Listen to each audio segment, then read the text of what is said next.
Welcome to Androcare connect program. Hello viewers, last week questions చాలా pending ఉన్నాయి.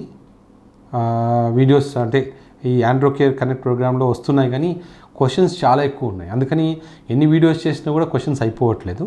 So ఈరోజు first question ఏంటంటే, sir border line arterial stiffness effect on ED and sex drive. Sex డ్రైవ్కి సంబంధం లేదండి. ఇది only sex drive అనేది ఏదైనా హార్మోనల్ ప్రాబ్లం కానీ ఆర్ మైండ్లో ఏదైనా ప్రాబ్లం ఉండాలి, అంటే కోరికలు సరిగా లేకపోవడము వాటి వల్ల ఉండొచ్చు, లేదా వైటమిన్ డెఫిషియన్సీ ఉండొచ్చు, టెస్టోస్టెరాన్ తగ్గి ఉండొచ్చు. అవి ఆర్టీరియల్ స్టిఫ్నెస్తో ఎరెక్టైల్ డిస్ఫంక్షన్ వస్తుంది. సో అది ఖచ్చితంగా ఉంది. అసలు ఆర్టీరియల్ స్టిఫ్నెస్ మీద నేను ఒక వీడియో కూడా చేశాను. తర్వాత సార్ టెడలాఫిల్ 2.5 mg తీసుకుంటే హెడ్ ఏక్, బ్యాక్ పెయిన్, స్టమక్ ఏక్, అప్సెట్ అవుతుంది. జనరల్గా ఇంత లో డోస్ టెడలాఫిల్తో ఈ ప్రాబ్లమ్స్ రావడం చాలా రేర్ అండి. అసలు నేను అంటే ఎప్పుడో 100లో ఒకరికి ఉంటుంది. సో జనరల్గా ఇవన్నీ ఏంటంటే వైటమిన్ డి డెఫిషియన్సీ ఉన్న వాళ్ళకు ఇటువంటి సైడ్ ఎఫెక్ట్స్ ఉంటాయి, అంటే టెడలాఫిల్ పడకపోవడము అవన్నీ. సో వీలైతే వైటమిన్ డి చెక్ చేసుకొని సప్లిమెంట్స్ తీసుకోండి, లేదా ఫస్ట్ ఆల్టర్నేట్ డే తీసుకోండి, అంటే రోజు మార్చి రోజు తీసుకొని మళ్ళీ కొద్ది రోజుల తర్వాత రోజు తీసుకోండి. అప్పటికి ఇవన్నీ సెట్ అయిపోతాయి. జనరల్గా ఒక 5-6 డేస్ ఆపేసి తీసుకుంటే సరిపోతుంది. తర్వాత sir shall we use both tablets డెపాక్సిన్, tadalafil at a time in a day for erectile dysfunction premature? Yes, యాక్చువల్గా కొన్ని కాంబినేషన్ మెడికేషన్స్ కూడా ఉన్నాయండి, రెండు కలిపి ఉండేది. 10 mg టెడలాఫిల్, డెపాక్సిన్ 30 mg ఉన్నాయి.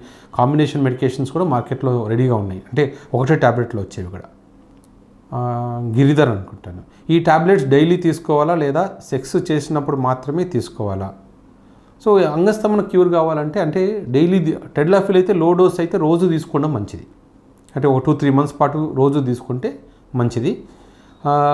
ఒకవేళ హై డోస్ అయితే మటుకు తీసుకోకూడదు, అంటే 10 mg 20 mg, అంటే 10 mg కూడా పని చేయని వాళ్ళు ఉంటారు కదా, వాళ్ళు 20 mg తీసుకునే వాళ్ళు అయితే అసలు రోజు తీసుకోకూడదు, వారానికి 2 సార్లు మాత్రమే తీసుకోవాలి. Azhar border line arterial stiffness వల్ల టెస్టోస్టెరాన్ లో అవుతుందా? కాదు, దానికి సంబంధం లేదు. టెస్టోస్టెరాన్కి ఆర్టీరియల్ స్టిఫ్నెస్కి సంబంధం లేదు. సెక్స్ డిజైర్కి దానికి కూడా సంబంధం లేదు. సార్ నాకు ఎరెక్షన్స్ బాగానే అవుతుంది, కానీ ఇంటర్కోర్స్ చేసినప్పుడు మెత్తగా అయిపోతుంది సార్, దేనికి? సో ఎరెక్షన్ బాగానే అవుతుంది అంటే మొత్తం సైకలాజికల్గా ఉండొచ్చు, అంటే ఫియర్ వల్ల, అంటే పర్ఫార్మెన్స్ యాంగ్జైటీ అంటాం. కొన్నిసార్లు బ్లడ్ సప్లై కొంచెం తక్కువ ఉండొచ్చు, అంటే నార్మల్ ఎరెక్షన్ కావాల్సిన దానికన్నా కొంచెం తక్కువ బ్లడ్ సప్లై ఉందనుకోండి, దానివల్ల కూడా మీకు ఈ ఇష్యూస్ రావచ్చు. తర్వాత హాయ్ సార్, నాకు సెక్స్లో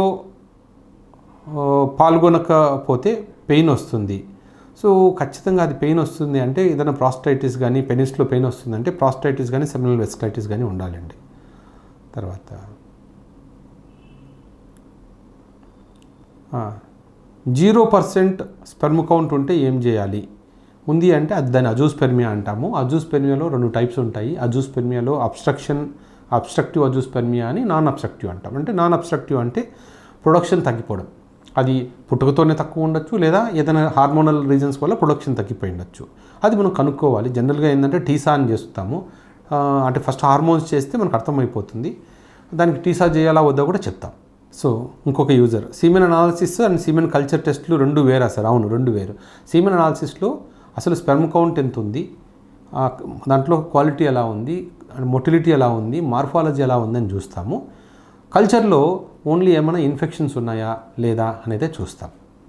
సార్ మార్ఫాలజీ 2% ఉంది, ఏమైనా ప్రాబ్లమా? సో నార్మల్గా అయితే మినిమం 4% ఉండాలి, అంటే నార్మల్గా ప్రెగ్నెన్సీ రావాలి అంటే 4% ఉండాలి, అదే లీస్ట్ మనకు పాస్ మార్క్ లాగా. సో 2% ఉంది అంటే జనరల్గా న్యాచురల్గా ప్రెగ్నెన్సీ వచ్చే ఛాన్స్ కొంచెం తక్కువ. అది ఎందుకు తక్కువ ఉంది? అది ఏదైనా హార్మోనల్ ప్రాబ్లమా, లేకపోతే వేరే ఏదైనా రీజన్ ఉందా, లేకపోతే జెనెటిక్ ప్రాబ్లమా అని ఐడెంటిఫై చేస్తే తెలుస్తుంది. ఒకవేళ అన్నీ బాగుండి మార్ఫాలజీ ఒకటే తక్కువ ఉండి ప్రెగ్నెన్సీ అవ్వట్లేదు అనుకోండి, ఐయుఐ చేసుకుంటే సరిపోతుంది. గైనకాలజిస్ట్ని కలిసేసి ఐయుఐ చేయించేసుకుంటే సరిపోతుంది. ఆల్కహాల్ తీసుకున్నప్పుడు, నవీన్, ఆల్కహాల్ తీసుకున్నప్పుడు డెపాక్సిన్ యూస్ తీసుకోవచ్చా? Please give me.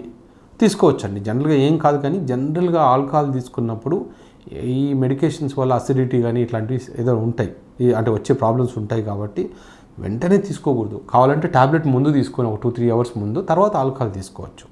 ఎందుకంటే డెపాక్సిన్ తీసుకున్నప్పుడు కొంతమందికి తలనొప్పి, వామిటింగ్ సెన్సేషను, తర్వాత కళ్ళు ఎర్రగా అయినట్టు అనిపించడము, ఇలాంటివి ఉంటాయి. నార్మల్ ఆల్కహాల్ తీసుకున్నప్పుడు కళ్ళు ఎర్రగా అవుతాయి. సో ఈ వామిటింగ్ సెన్సేషన్ ఉన్నప్పుడు ఆ టైంలో ఆల్కహాల్ తీసుకుంటే కొంతమందికి వామిటింగ్ అయినట్టు అనిపించవచ్చు. సో అలాంటివి ఒకసారి చూసుకోండి. అలాంటి ఏదైనా ప్రాబ్లమ్స్ వస్తున్నాయి అంటే మేజర్ సైడ్ ఎఫెక్ట్స్ ఏమి ఉండవు, ఓన్లీ ఇలాంటివి. Tadalafil tablets address sir, tadalafil టాబ్లెట్స్కి అడ్రస్ ఏముండదు, ఏ మెడికల్ షాప్కైనా ఇస్తారు. కాకపోతే ఏంటంటే అది డైరెక్ట్గా మీరు పోయి ఈ మెడికేషన్ అడిగితే ఇవ్వరు, డాక్టర్ ప్రిస్క్రిప్షన్ ఉండాలి. సో మీ ఫ్యామిలీ డాక్టర్, మీ ఊళ్ళో ఉన్న డాక్టర్తో ప్రిస్క్రిప్షన్ తీసుకొని పోయి మెడికల్ షాప్లో కొనుక్కోవచ్చు.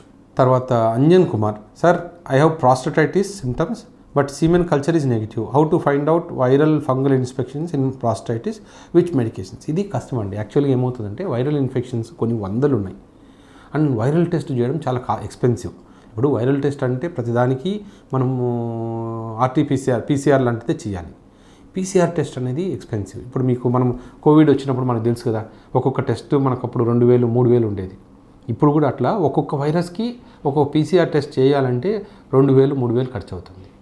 అట్లా ఎన్ని వైరస్ కని చేస్తారు? ఇప్పుడు 50 వైరస్లు టెస్ట్ చేయాలనుకోండి, మీరు ₹1,00,000 2,00,000 ఖర్చు అవుతుంది. పోనీ వాటిల్లో బయటపడితే పర్వాలేదు, బయటపడకపోతే. సో రెండోది ఏంటంటే ఈ వైరల్ ఇన్ఫెక్షన్స్కి చాలా వరకు సైడ్ ఎఫెక్ట్స్ ఎక్కువ ఉంటాయి, అంటే యాంటీవైరల్ మెడికేషన్స్కి. సో అందుకని మేము ఈ బ్యాక్టీరియల్ ఇన్ఫెక్షన్ కాకపోతే షాక్ వేవ్ థెరపీ ఎందుకు చెప్తామంటే, షాక్ వేవ్ థెరపీ ఉంటే అటు ప్రాస్టేట్ కానీ సెమినల్ వెసికల్ కానీ షాక్ వేవ్ థెరపీ తర్వాత హెల్తీగా అవుతుంది, బ్లడ్ సప్లై పెరుగుతుంది. సో క్యూర్ అయ్యే ఛాన్సెస్ ఎక్కువ ఉంటాయి. ఆ టెస్ట్లకంతా డబ్బులు వేస్ట్ చేసుకునే బదులు దాని బదులు షాక్ వేవ్ థెరపీ తీసుకోండి. ఒకవేళ బ్యాక్టీరియా పాజిటివ్ అయితే అది ఈజీ, యాంటీబయాటిక్ ఇస్తే చాలామంది తగ్గచ్చు, కొంతమంది తగ్గకపోయినా షాక్ వేవ్ థెరపీ. సో ఒకవేళ కల్చర్ నెగిటివ్ వచ్చి ప్రాస్టేటిస్ సిమ్టమ్స్ ఉన్నాయనుకోండి, best solution, cheapest solution and safest solution shock wave therapy. తర్వాత ప్రాస్టేట్ ఇన్ఫెక్షన్కి సార్ విశాఖపట్నంలో ట్రీట్మెంట్ ఉందా? అక్కడ లోకల్గా యూరాలజిస్ట్ ఉన్నారు, ఆండ్రాలజిస్ట్ ఉన్నారు. ఫస్ట్ అక్కడ కలిసి చూడండి. ఒకవేళ ప్రాస్టేట్ ఇన్ఫెక్షన్కి అక్కడ ఒకవేళ నయం కాకపోతే మా దగ్గర రండి. అక్కడే చాలామంది ఉన్నారు యూరాలజిస్టులు, చాలామంది యూరాలజిస్ట్ ఉన్నారు, ఎవరైనా కలవచ్చు మీరు.